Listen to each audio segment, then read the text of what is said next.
शहाजी बापूंच्याकडे जी काल या ठिकाणी धाड झाली, खरं तर हे अपेक्षित होतं का आणि तुम्हाला या सगळ्याबद्दलची काय भूमिका आहे? ती काय चौकशी होईल आणि त्याच्यामध्ये काय एवढं सिरियसली घेण्यासारखं नाहीये.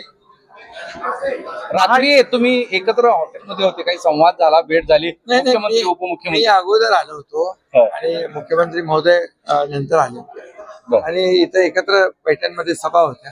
आता त्याच्यामध्ये फोनवर आमची चर्चा होत असते. निवडणूक आयोगाला काही चर्चा होईल? चर्चा तर रोज चालू असते आमची. सध्याचे आरोप निवडणूक आयोगाने जे सध्याचे आरोप प्रत्यारोप सुरू आहेत एकमेकांवर, त्या पार्श्वभूमीवर काहीतरी एकत्रितपणे एक बैठक होते समन्वयासाठी असं कळतंय. आरोप प्रत्यारोप मी केले, मुख्यमंत्र्यांनी केलेत? बिलकुल केले नाही. आम्ही ही निवडणूक स्थानिक पातळीवरची आहे, स्थानिक विषयांना घेऊन करतोय.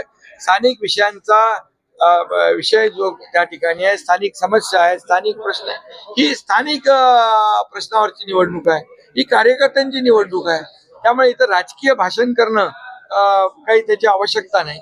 त्यामुळे तुम्हाला मी सांगतो, लोकसभा, विधानसभा आणि स्थानिक ही कार्यकर्त्यांची निवडणूक आहे. कार्यकर्त्यांची निवडणूक त्यांनाही अपेक्षा असते आपल्या नेत्यांनी यावं.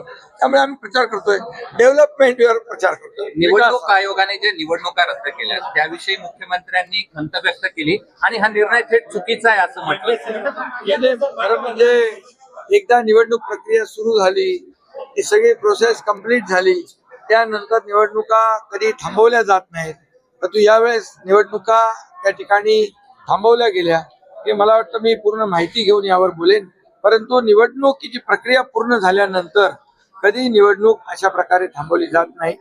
पण दुर्दैवाने तशी घटना घडलेली, त्याची मी माहिती दिल्लीचा पुतळा काढणार आहे, 35 आमदार बोलणार आहेत असं संजय राऊत म्हणाले.